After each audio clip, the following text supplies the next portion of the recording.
Excuse me, I'm a police. What? Police? The police officer suddenly came to my house. Next to him is a little girl I don't know and I have never seen before. Then the police officer started to make a surprising statement. Your daughter was lost, so I brought her back here. Huh? I don't even have a child, let alone a daughter. Being confused, I told the police officer the truth. I don't have a daughter. My name is Lisa. I am 34 years old and I work at a company. My husband, James, and I have been married for 7 years now. We met through work, and after dating for about a year, we got married. He's kind and dependable, and I was very happy in our marriage. Of course, I have some frustrations from time to time, but that's part of what makes me happy as well. My husband is 2 years older than me, so he thinks more maturely than I do, or rather, he can look at things from a bird's eye view. Because of his personality, he is able to quickly open up to anyone and get along with them since he's really an open-minded person. My husband seems to have been that type of person since he was in school, and he has a lot of friends. Since my husband's friends often come over to our house, I have become very good at making little snacks that are not too heavy and entertaining for them. My husband likes to drink, and it seems that similar people often gather around him, and they all eat the snacks I make, saying they are delicious and tasty. My husband thanks me for all my hard work, and I am happy that I am fulfilling my role as his wife. We were leading a peaceful and happy life. However, I had a little problem. It was about my mother-in-law, Astrid. Lisa, when are you going to have a baby? It's been 7 years since you and James got married, and you are already 34 years old, right? I think it's about time you are at the end of your rope. What do you mean by at the end of my rope? It means that you should be divorcing James. What? Why would I do that? Because it's true, isn't it? You're not functioning as a wife in any way. No way. Please, don't talk to me as if I'm like a thing to you. I'm saying this for James' sake, you know. I'm his mother. If you keep on staying with him and you can't get pregnant with a baby, he will be the one who will be unhappy, you know. So, if you don't get pregnant within a year, I want you to divorce James. Oh, no. Astrid was being very serious when she said that to me. When I think about Astrid's action and words up until now, she really meant what she said to me. Astrid, unfortunately, has been very harsh with me since the beginning of my marriage with James. Whenever we met, she would complain about anything, and one time she made me do all the food preparation for the family's New Year's party. At that time, my relatives were concerned about me and told Astrid about it, so from the following year onward, I was not asked to do everything by myself. Still, when my husband and I would go back home to his parents' place periodically, Astrid would verbally abuse me here and there. Most of the time, it was about my work or about getting pregnant. I had been married for 7 years, so I was beginning to get used to Astrid's verbal abuse. But even so, I was honestly perplexed by what she said this time. What? My mother said something like that? Yes, she did. It sounded pretty serious, so I got a little nervous. In the car, when we were returning home from my parents-in-law's house, I reported to my husband what my mother-in-law had said to me. What she said is indeed too much. Don't worry too much about it. It's just a threat. Oh, okay. I felt calmer because my husband said that, but I still couldn't shake the feeling of how uneasy I felt. After all, after being married for 7 years, it would be strange if I didn't have at least one child. My husband and I had talked about waiting for it to happen naturally, and we weren't doing any particular fertility or infertility treatment. But I wonder if it's time to start thinking about such things. Huh? Oh no, there's no need for that. But your mother... So I told you, don't worry about it too much. Let's just wait for it to happen naturally, like we always have. You think so? My husband really didn't seem to be in a hurry to have a baby, so I decided not to think too deep about it anymore. Then my mind was gradually calming down and I returned to my normal routine as before. I just had a busy season at work and started to focus on that, so I didn't have to think about my mother-in-law. Besides, my husband had business trips pretty frequently and often had to go during weekends as well. So the timing to have a baby was often not right to begin with, and it was hard to take that kind of time as well. Are you going on business trips a lot this month? Yeah, there are a lot of projects I have to see physically. I see. Let's go out somewhere when we both have a day off. Yes, let's do that. My husband is pretty laid back in a good way, so he often calms me down when I get flustered or impatient about some things. With him, I am sure that I will be able to raise a child with peace of mind even if we have a child. Well, it's difficult to get pregnant at the moment, but... Well, I'm off then. How long will it be this time? Well, let's see. I'll be gone about 5 days. I see. So you'll be back next Tuesday? Yeah, that's about right. You have to make sure to eat something healthy, okay? Don't eat junky food all the time. You sound exactly like my mother. But I'll make sure to eat vegetables and stuff and eat healthy. Alright then, I'm off. Have a good trip. After seeing my husband off early in the morning with his suitcase, I started getting ready to go to work. I'll be alone for the next 5 days, so I'm going to work a lot of overtime and focus a lot more on my work. I'll just have quick, easy meals for dinner.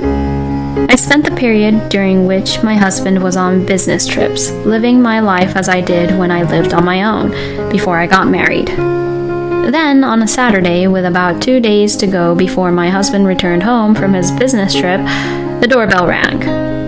So I opened the front door thinking it was a delivery service or something. Excuse me, I'm a police. What? Police? The police officer suddenly came to my house. Next to him is a little girl I don't know and I have never seen before. I had no idea what was going on.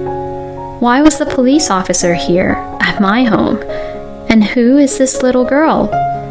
Then the police officer started to make a surprising statement. Your daughter was lost, so I brought her back here. Huh? What do you mean? What? So I brought your daughter here. The police officer was looking at me with a questioning look on his face. Well, I mean, even if he looks at me like that, I don't have a daughter, let alone a child. Being confused, I told the police officer the truth. I don't have a daughter. What? The police officer began to talk to the little girl. Isn't this lady your mother?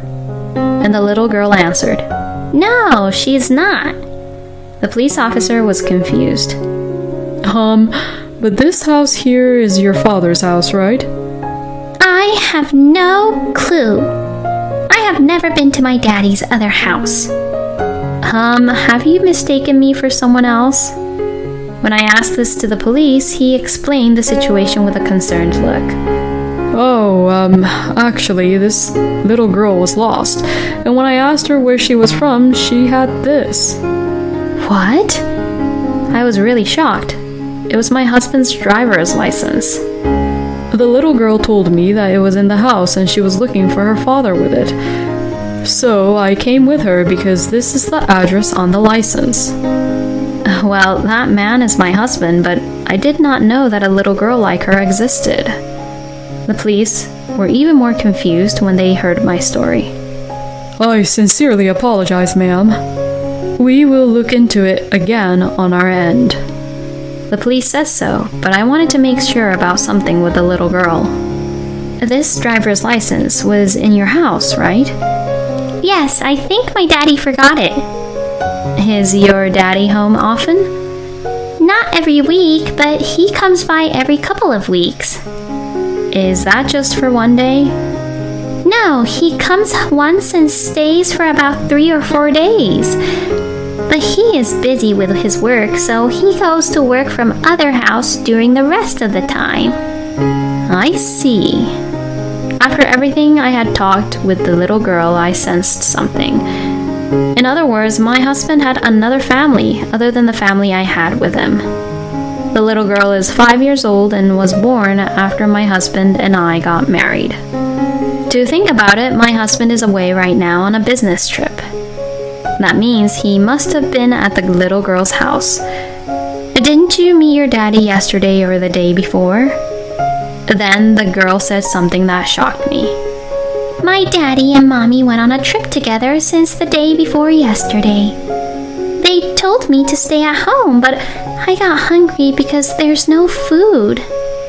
I went outside since I was hungry and thought maybe if I went to my daddy's other house I could find some food, but I got lost.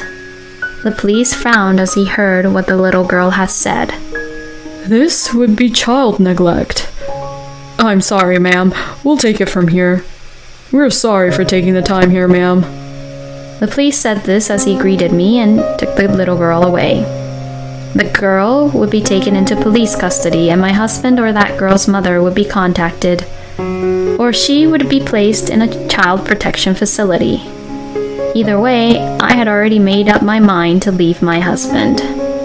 I immediately packed up my belongings and went back to my parents' house. When I told my parents, they were outraged about what had happened and said they were going to complain to my husband right away, but I stopped them. Even though I had talked to the police, I had no proof of my husband cheating on me. So I decided to let it be for once. I informed my husband that my father had broke his back and that I would be spending some time at my parents' house to take care of my father and then go to work from there. My husband replied saying, Okay, tell your father to please take care. I then immediately asked the private investigation agency to investigate about my husband. About a week later, I received the results of the investigation. It seemed that my husband had been completely caught off guard and had been going into his mistress's house, so they were able to quickly gather a lot of evidence. I also got evidence of that little girl going in and out of my husband and his mistress's house, which confirmed that my husband now had another family. I called my husband and my in-laws, saying I had something important to tell them. What in the world is going on? I can't believe you'd call me up like this. Lisa, what is it that you want to talk about? My in-laws looked annoyed and my husband looked anxious. Well, in my husband's case, he must have immediately sensed that something was wrong because my parents were glaring at him. I didn't care about their reaction, but spread out on the table the photo evidence of James's affair. This is the evidence that James was having an affair. When I said this, my in-laws were really surprised and shocked, and their eyes widened. What are you talking about, Lisa? I'm having an affair? My husband was upset, but when he saw the photo evidence on the table, he fell silent. My parents-in-law are also immensely upset. I have proof, so there's no excuse. Also, I know that you and your mistress have a child together. What? A child? Astrid screamed when she heard what I said. I said, "This child is yours, isn't it?" and put the photo evidence on the table.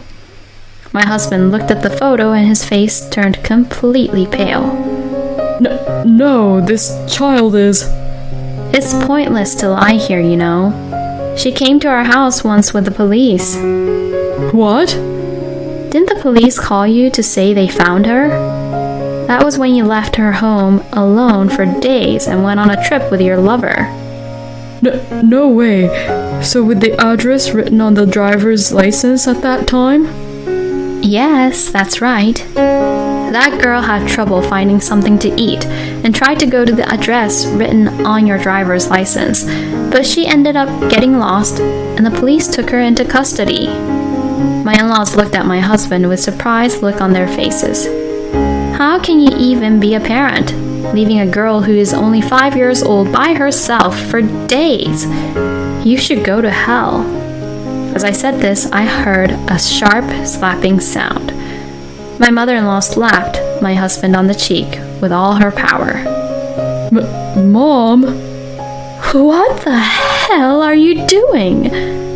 Not only did you have an affair and betray Lisa, but you also had a child with someone else and abandoned that child. I can't believe that a child like you is my son.